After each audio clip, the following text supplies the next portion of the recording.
Guys, it's Robin, R's Island Crafts, and welcome to my studio. I've been having so much fun this week making fabric storage baskets. You can use these in your craft room to store your fat quarters or fill them up. If you make an orange one, you can put your orange scraps in it. Make a purple one, put your purple scraps in it. If you were to set them on the stairs, make a few of them, with one for each family member.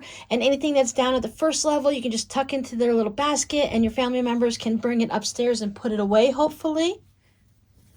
I used a border print that just has one panel that has all the different fun Easter prints on it, or spring prints. I thought this would be fun for a little Easter basket for the kids to take around and gather their eggs, or you can just use it at home and fill it up with all the goodies from the Easter Bunny. You can make it for your favorite child, and they could put their stuffed animals or their baby doll in here, and they can carry it around like a little bassinet. There's just so many uses for these baskets. Today, I'm going to show you how to make this basket, this version here. But if you come back on March 6th on our live stream, I will be showing you how to make this variation with the different little patchwork on it. That way we can use up some of our scraps or our favorite fabrics and have a nice basket. I'm going to make another Easter basket version using these Easter M&Ms. They have their own little Easter baskets and flowers and candies. It's a fun little basket for the spring.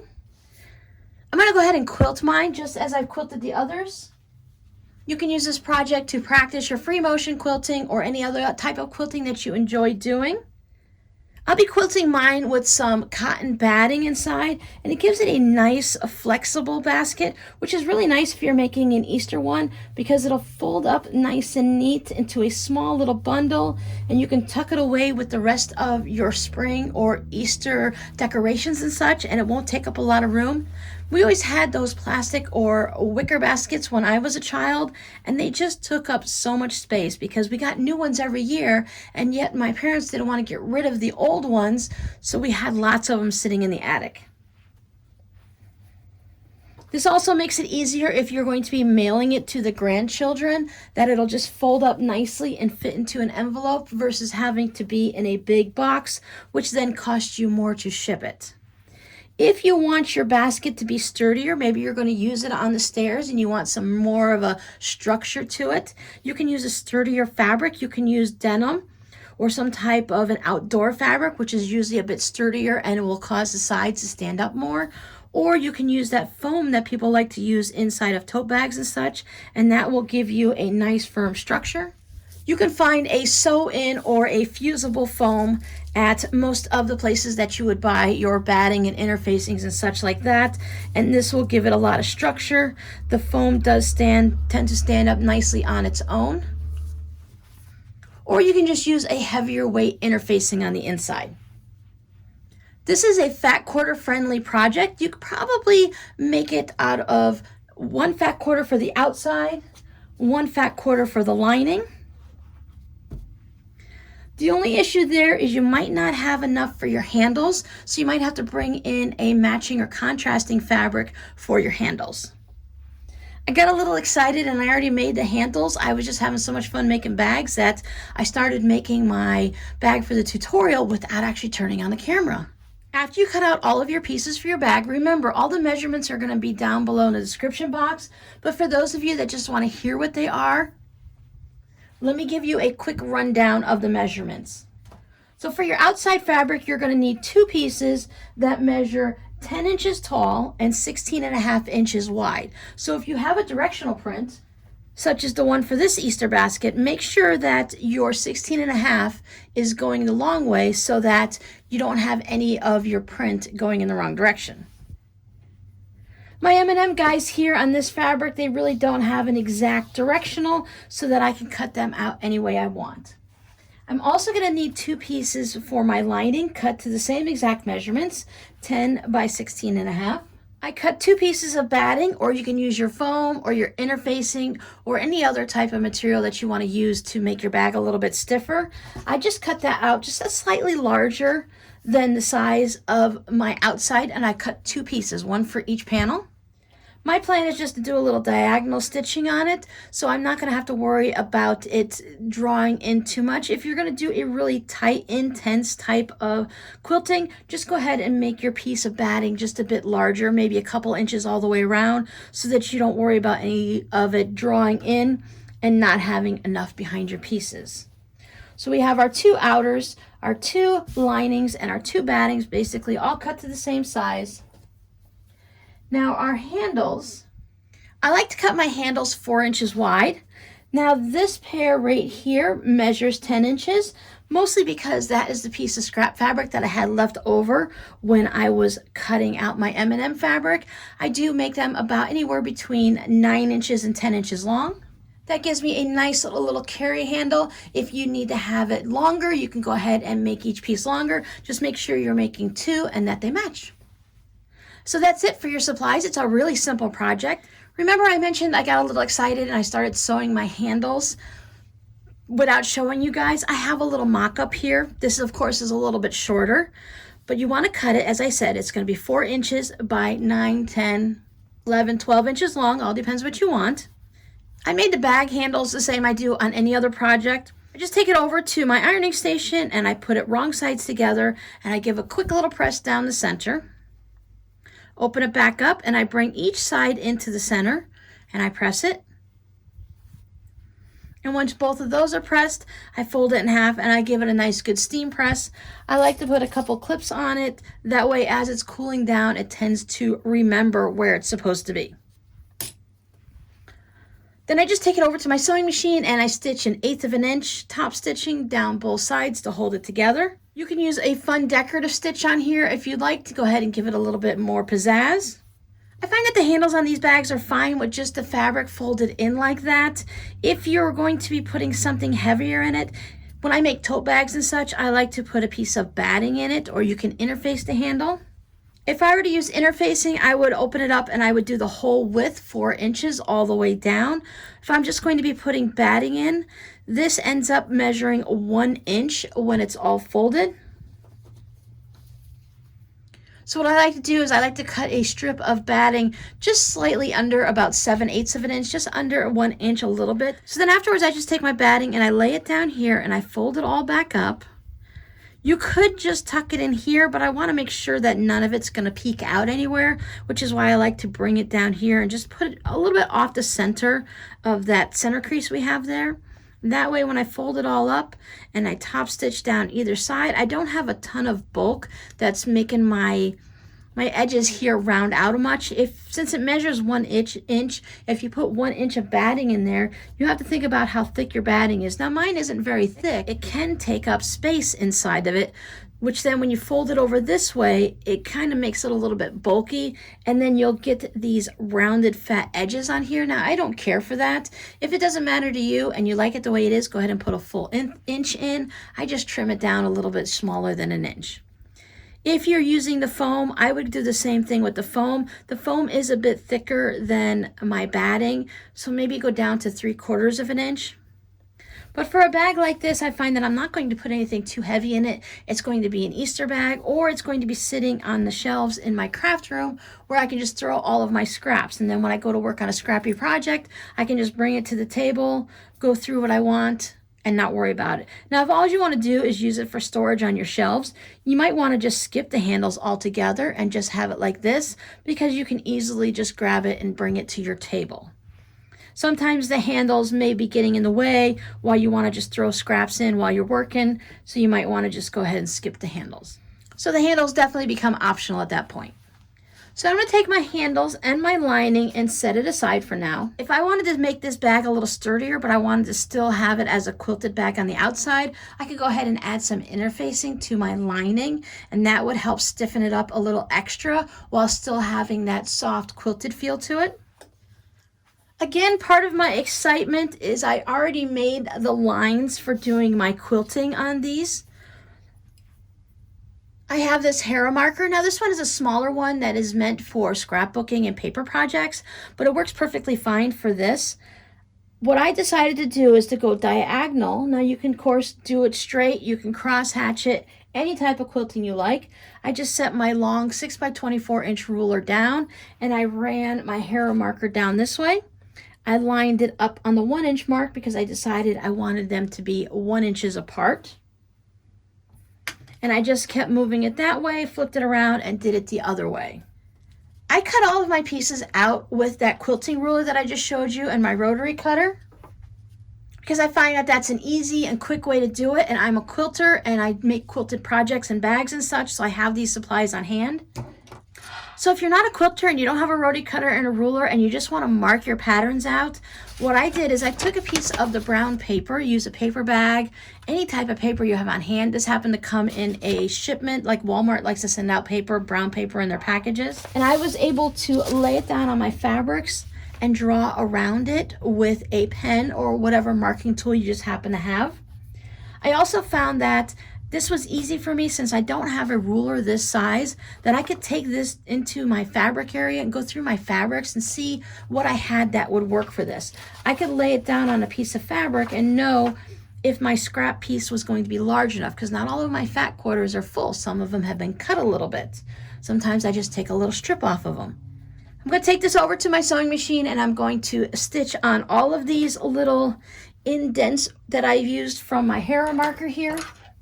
So as you're marking it, it just leaves a little bit of an indent, crease, fold, however you want to look at it. And I can go ahead and see it all the way down. My stitching is going to go right on there, but if I get a little bit off, I could just take it over to the ironing station, give it a little bit of steam, and all of these little markings and creases will go away. It's not anything permanent. It's not a pen or a pencil or anything like that. So as I said, if I get off a little bit, then I don't have to worry about any mistakes I might make. So both of these pieces have been quilted. I gave them a nice steamy press to make sure that everything is nice, and if I went a little bit off, all the creases are out of it. If you wanted to, you could take just your fat quarter and go ahead and quilt the entire thing and then cut it into your pieces. That is also another way you can do it. I'm using yardage, so it was easy enough for me to just cut the two pieces out as is, give them a little bit of quilting.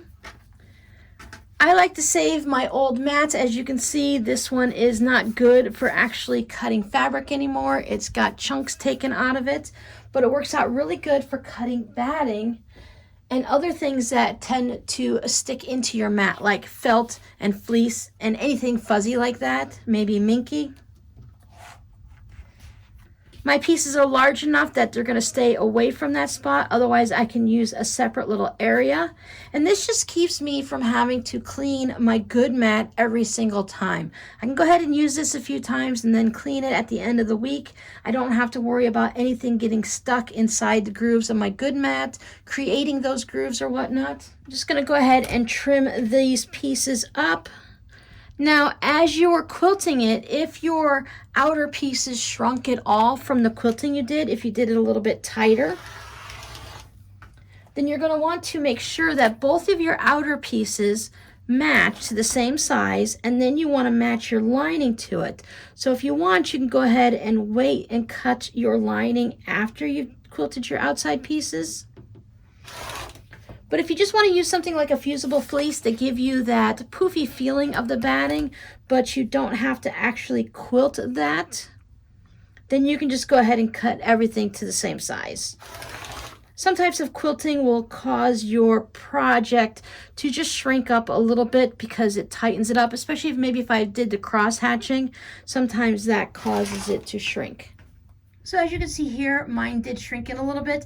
I could have planned for this and made my pieces just maybe a ½ inch larger before I did all of my quilting, but it's just a small amount. Sometimes if you use your walking foot and you're just doing straight line quilting, then that will go ahead and solve that bit of a problem of anything stretching and pulling. Otherwise, I'll just go ahead and trim that off. Our next step is to mark and cut our gussets. Now our gussets is what's going to create this folded bottom like here, so we can have a flat bottom.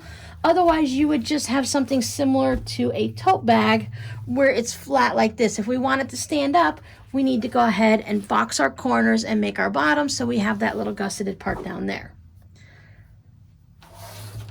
Now, since we are going to be sewing two pieces together in order to make our basket, whatever our width on the bottom is, we need to decide half of that. This is going to be 6 inches, so I'm going to make a 3-inch gusset.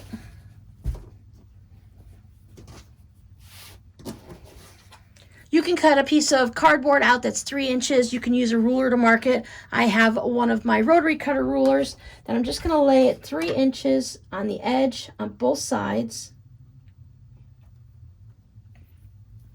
I'm just using a regular pen because it's on the back of it and it's going to be trimmed off or in the seam allowance, so it's not going to be seen. And I'm just going to go ahead and draw the box. Turn it over to the other side and do the same exact measurement here. I like to cut my corners out ahead of time. If you do it where you leave it together and you stitch it and cut it afterwards, you can go ahead and box your corners that way. I like doing a little cutout. It's something I've been doing all along, and it just works out really well for me. Now remember, if you have directional fabric that we are doing it on the bottom of it, you don't want to cut these corners out of the top. So if you want, you could turn it over this way, and if you use a really thin marking tool or one of the quilting tools that disappear with heat or air or water or whatnot, you can go ahead and do it on there. I'm going to be cutting right on the line, so it will disappear. I have drawn right on the front in the past, and it's not been a problem. I think that's a good way to make sure that you're not going to have a problem with your directional fabric. We need to also do it on our lining. I like to put my lining pieces right sides together because that's how we're going to sew them. And then I draw it right on the back with both of them together, and I will cut it out with them together. It's so thin that I don't worry about them shifting. You can go ahead and put a pin in it if you prefer. I don't do it when I use the batting because the batting makes the piece too much. It's too thick to do it that way.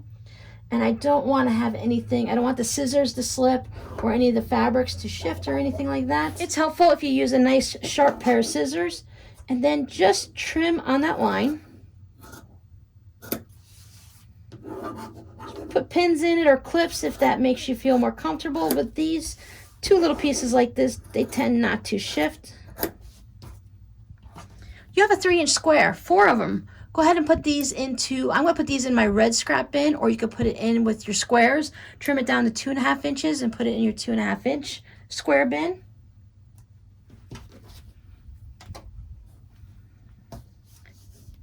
Before I cut them, I'm going to make sure if it was a directional fabric that I have it in the right direction, that I did it on the long side and not the two short sides. Then I will go ahead and cut it.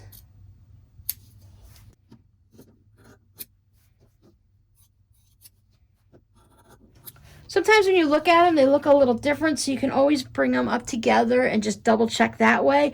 It's an optical illusion, especially with our diagonal lines of quilting going this way, that the one here on the right just looks bigger than the one on the left.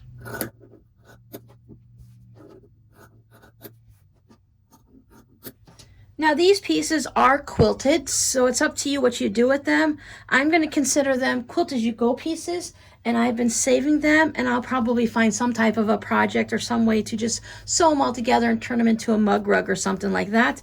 3-inch pieces of fabric, when you have something like an M&M guy on there, I think it's just too good to be throwing away. Totally up to you though. Some people like to just pin their handles on and then put it all together and sew like that.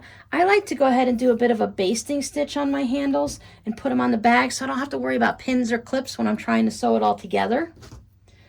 So before we sew our sides together, I just fold this in half, find the halfway mark. Now because our handles are 4 pieces of fabric, it's a little bit thick, I usually don't put pins in it because I'm also going through the batting. So I take my center mark and I line it up on one of the lines on my mat here. And what I want to do is I want to go 2 inches over, and I'm going to pin this handle here, 2 inches over that way, and I'm going to pin it there. Sometimes I like to go maybe just 1.5 inches, depending on the length of your handle. If you've made your handle a little bit longer, you could stretch it out a little bit further. I wouldn't go too close because then you just have this little funky handle that it's fine for little kids, but I want to be able to grab onto it. So what I'll do this time is I'll go over 1.5 inches, and I'll put my handle down, and I like to line it up on one of the lines so that I can bring my handle a 1/4 inch up from the edge of my front piece. And I'm going to put 2 clips in it because I find if I just put 1 clip in it as I'm sewing, it tends to do a little swinging thing there. And I don't want it to sew in crooked like that.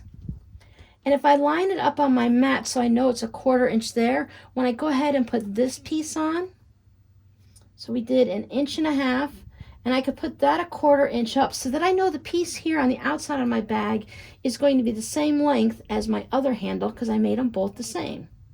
Going to do the same thing on this one. You could just line them up, but the clips tend to get in the way. So what I'll do is I'll just do it the same way I did that one. Go over 1.5 inches, up a 1/4 inch.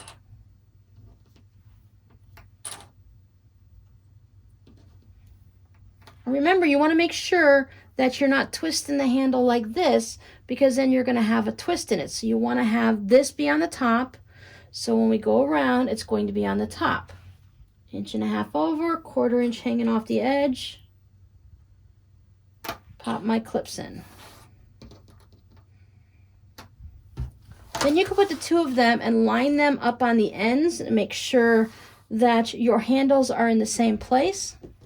When I cut this one out, since I used the same fabric, I have bunnies on one side and then the flowers on the other. I wanted the flowers on the outside since the bunny ears were cut off and stuff, so I thought that wouldn't be as fun. So when I put my handles down, I wanted to make sure whatever part I want on the outside or what's going to show on the top, I want that part to be laying down and touching my outer fabric here.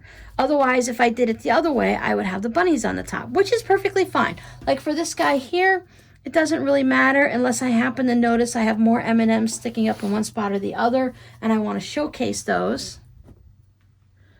But I wanted to be very specific with these ones and have the bright colorful with the white on it on the outside versus the polka dots with no bunny ears. I'm going to take it over to my sewing machine and I'm going to do a little bit of a top stitch, tacking stitch, however you want to call it. I'm going to go about 1/8 of an inch and I'm just going to stitch across the handle here and then stitch here. And I'm going to do the same thing on both of these and I'll show you what it looks like. You can see the little basting stitches right across there. When I sew everything into this section, I'm going to be sewing with a 3/8 inch seam allowance, so it's definitely going to cover that up. It also gives a little bit extra on the handles, not that we're going to lift anything heavy with it, but I am going to trim these little threads because I've noticed when I don't, they always show up on the outside of my basket. Now, if you've made anything with boxed bottoms, a zipper pouch, or a tote bag, this process is going to be super simple. We're going to lay them right sides together. The handles are going to be a little bit bulky, but we're not going to be anywhere in that area right now. What we want to do is I'm going to line up these edges here. Make sure they line up there. Make sure they line up there. Clips, pins, free-handed, whatever works for you. I like to put clips in it just because, first of all, they're easier to put in and out than pins. And second, I don't have to have that third or fourth hand to hold everything. These clips are going to hold everything for me. I want to spend the afternoon making 3 or 4 of these. I can whip through them really quick. We are also going to sew across the bottom.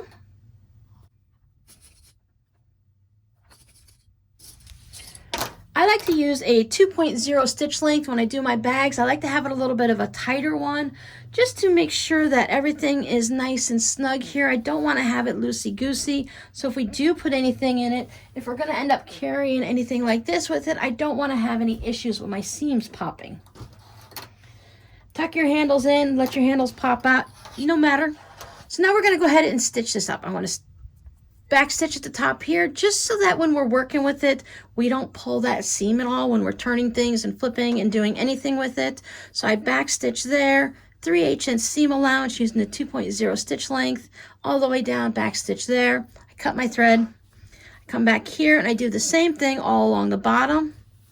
Skipping our little open squares here and the same thing here. I do like to flip it back around and work top to bottom just because that's how I did this one. I'm going to do that with my outer piece.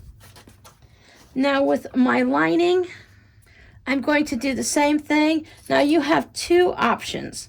I'm going to show you today the option of where we turn it through the bottom of the lining. And then on the live stream on March 6th at noon Eastern Standard Time here on YouTube, if you go ahead and click the little subscribe button and then ring the bell, YouTube will give you a notification of when I'm going to go live. I like to put out a little bit of a heads up warning in the morning. So it gives you a couple hours to remember what we're doing and to get everything prepared so that you can sew along with us. Now to remember that we need to leave an opening here. Some people like to put 2 pins on each side of the opening. I'm just going to go ahead and put a clip here and a clip there because I tend to forget to leave this space open. So we're going to leave about a hand's width, 3 or 4 inches there. We do need to sew these together. We're going to be bringing these together and sewing them together, so you don't want to be all the way down at the end. So about 3 inches in the center is going to be perfect. We're going to do the same process. We're going to back tack here, stitch down. We're going to stitch here, and we get to our opening. We're going to back stitch, break our thread, back stitch, and go back on. If you do like me and you totally forget, you'll just have to take your seam ripper and unrip those seams, and then we'll stitch down this side. I'm going to go take this over to the sewing machine, and I'm going to stitch those pieces. It's all stitched around the bottom. I left my corners open and my top open. You can start to see the way your basket's going to look. And on our bottom, I remembered to leave a little opening in the bottom for turning it. It's not in the perfect center, but it's okay, it'll be fine. Now, while it's still, both of them are right sides together, we want to go ahead and deal with our corners. We're going to create our gusseted corners. See, I just put my hands in there. I grabbed this seam and this seam. Just pop these bits out here, and we're just going to bring these together.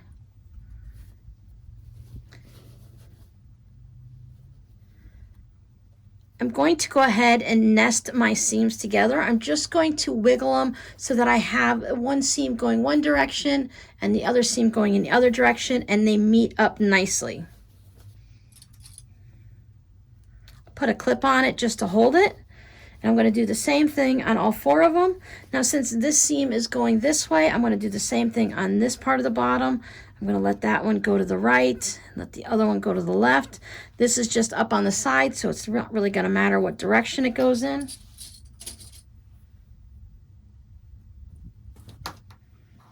Same thing for our outer pieces. If you have anything like the batting and the foam or the fusible fleece, you can choose to open your seams up or just go ahead and nest them side to side. I like to stick with the nesting them here. I don't find that you're going to have that same amount of bulk whether you do it or not, so I prefer not to open the seams up there. Again, it's going to the right. Make sure this one goes to the right. It doesn't really matter that much. I just don't want to have that seam twisted, especially when it's something bulky like this. Unless someone's specifically looking and feeling your bag, they're not going to notice it. It's just one of those things that you do to help create more of a professional looking bag that doesn't have, you know, twisted seams or anything like that. If your seams are twisted, again, nobody's going to really notice. It just makes it feel more put together for me.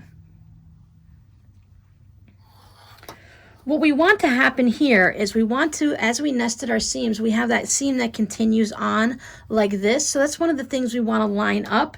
As you see, I just have M&M creatures here. But if we look at this bag here, when I stitched my side seams, I made sure I clipped and pinned it so that as my pattern is going around the bag, that it's going to line up nicely.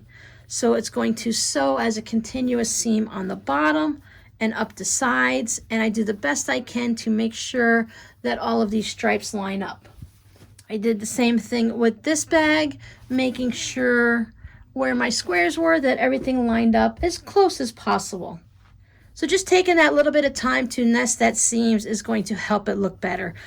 You're going to see a big difference as your pieces are put together, and if you start looking at other bags that you find at the store, other quilted tote bags, as you make these bags, you tend to notice them. So you want to do the best you can to line it up, because when you don't, it looks a little bit not as neat, right? So if we can do it, perfect. If we can't, sometimes it happens, but we want to try to get it as close as possible. Being off just a little bit, 1/8 of an inch or something, is not that big of a deal.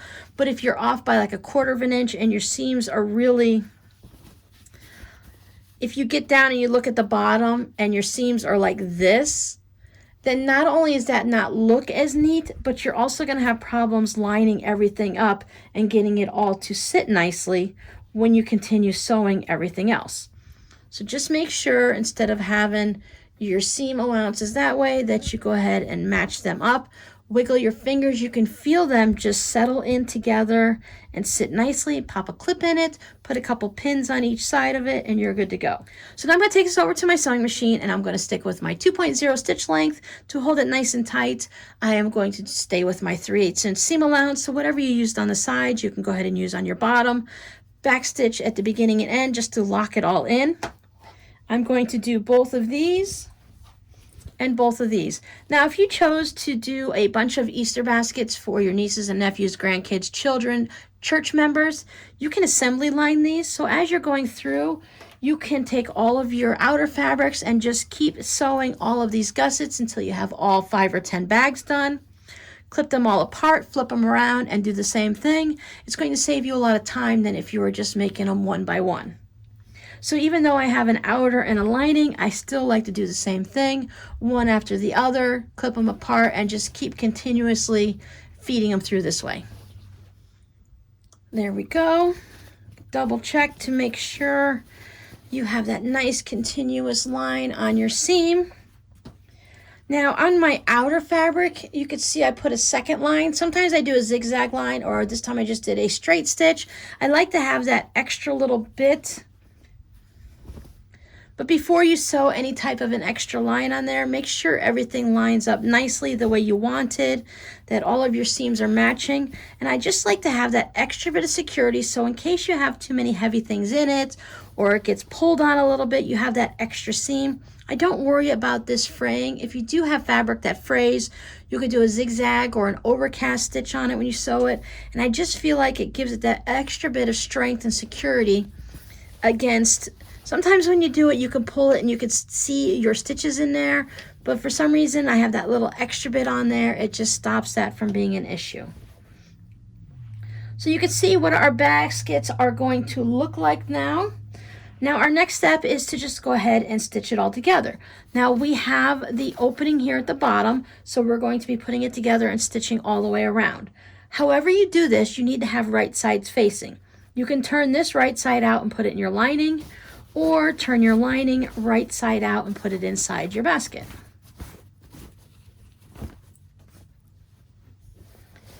So however you do it, you just want to make sure your outer fabric and the good side of your lining are touching. Now I do like to put a lot of clips in this before I stitch it together. I take my side seams. I don't worry about which way the seam is on my lining, but I do like to match it up on my batting side just because it's such a thicker piece. And I put a clip here. Now this way, if anything happens and you forgot to, if your outer pieces were a little larger than your lining and you forgot to trim them down, we can go ahead and adjust, make a few adjustments here. Now, if it's off by more than 1/4 of an inch or 1/2 an inch, then you're probably better off making a larger seam allowance on your lining.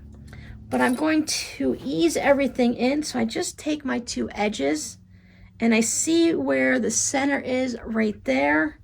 Just kind of hold it down and I grab that. Put a clip in. I'm going to take it over to this side. I'm going to pull it. You see how it just makes the fabric nice and taut? So if I'm off just by a little bit, I'll be able to ease that in. And I do the same thing in this section. If I pull the lining out, if the lining's at all a little bit larger, it's going to go around farther than if I did it this way. It could cause it to wrinkle up. So as I'm pinning it, I just go ahead. And then I split the difference between the last two. So I put one there. Put one there. See, now if we hadn't have already stitched down our handles, we would have the extra clips here. So then you could just bring your clip or your pins from there and bring them around, take it off and hold the whole thing. But we don't have to worry about that because we already put a little bit of a stay stitch in there and tacked it in. So if I had a little extra here, I could just give it just a little smidge. I don't want to like stretch anything out, but I can ease that in just a little bit as I'm sewing. And I'll do the same thing here. As I said, I like to put a lot of clips or pins in at this stage, just to make sure that everything is going to go together smoothly. We are going to see this around the outside edge when we do our project. So if we have everything nice and neat and we don't have any tucks, then it's going to look better on the outside. And when it looks better, we feel better about giving it as a gift. But if you get a couple little tucks, so you can consider it just a gift for yourself and put it on your craft room shelf, fill it up with scrap fabrics, or maybe you want to put your patterns in there. You can put yarn in it. These baskets are great for anything. Remember, we have our opening down here in the bottom, so we're just going to stitch around this entire thing. I'm going to stick with my 3/8 inch seam allowance. You can go down to a 1/4 inch if you want, but I just know that if I do it a little bit larger, it's going to be the same as everywhere else. And also I'm going to make sure that nothing shifts.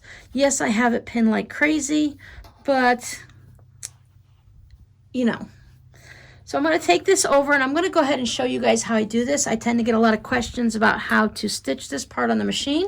Now we have a couple options here. Since this is round, I can take my table off. Or if you have that little free arm here that you can take off, then I can lay this around and stitch all the way around. So I could just take it here and do it around the free arm of the machine, and I could just rotate it around as I'm sewing. But this machine has this one little leg that kicks out here, and it always catches all of my clips. So I leave my table on, and I take it and I put it under the machine like this, and I'm going to stitch around this way. I find it easier than trying to do anything strange like this. So if I just keep this part out of the way, I try to pick a spot between the handles and my side seam right there, just because it's a long area with no extra bumps of handles or anything like that. Do a little back stitching to hold it all in place. And then I stitch a little, pull out my clips as I go. Definitely, if you have pins, you want to pull those out. You don't want to stitch over them. That's one of the extra things about clips. You can't stitch over those. You have to remove them. And I just take this and I rotate it around, making sure that none of this gets underneath my needle and that none of this does. So it all stays out of the way. I can just hold this with my hand. And on this side, I can just make sure that everything is staying lined up along the edges. And I just keep sewing and rotating.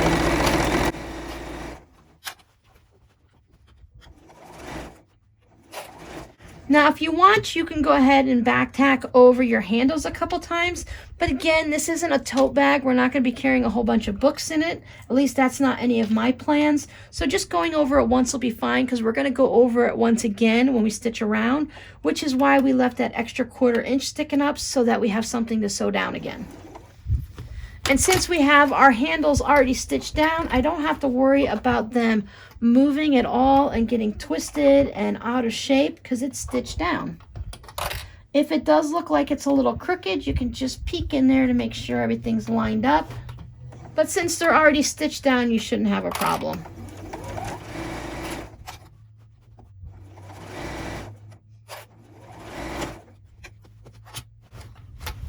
Keep moving my lining out of the way. Now these clips have a flat side on the bottom. When they're colored, there's a red on top and a clear on the bottom, and that bottom is supposed to be here so it goes smoothly along. As you may notice, I don't pay attention to that. It still goes nice and smooth even with the shaped part up at the top.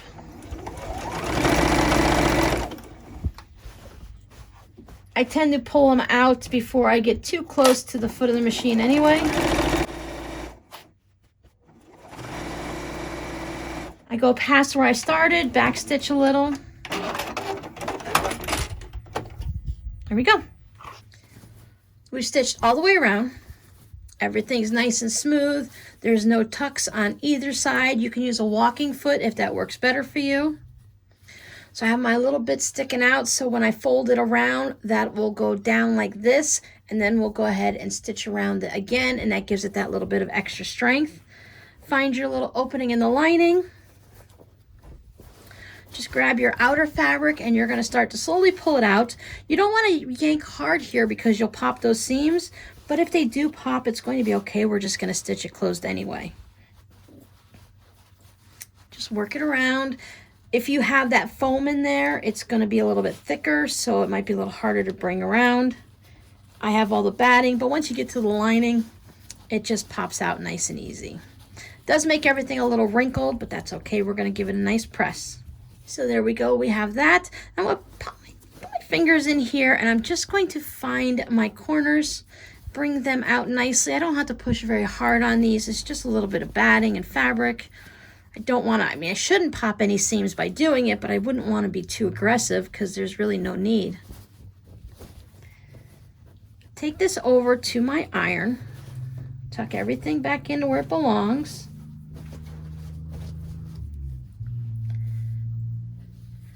And I want to roll this down. I'll pull my lining to the inside and bring this down so that I take it over to my iron, and I want to press it so that I can see this. I want to try to not have any of the red peeking up. If I have a little bit, it'll be okay. I'd rather have that little bit of the outside showing on the lining than a little bit of the lining showing on the outside. Now, if you want, you can just go ahead and finger press it. And add your clips around. Just to hold that lining out of the way. It's not that you absolutely need to have them.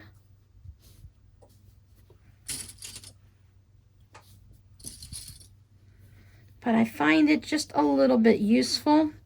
Sometimes it's a little harder if you have one of those ironing boards that have that little corner on it, or you have those, they have different ones for shirts and stuff like that, so you can easily fit the sleeve or the pants on it.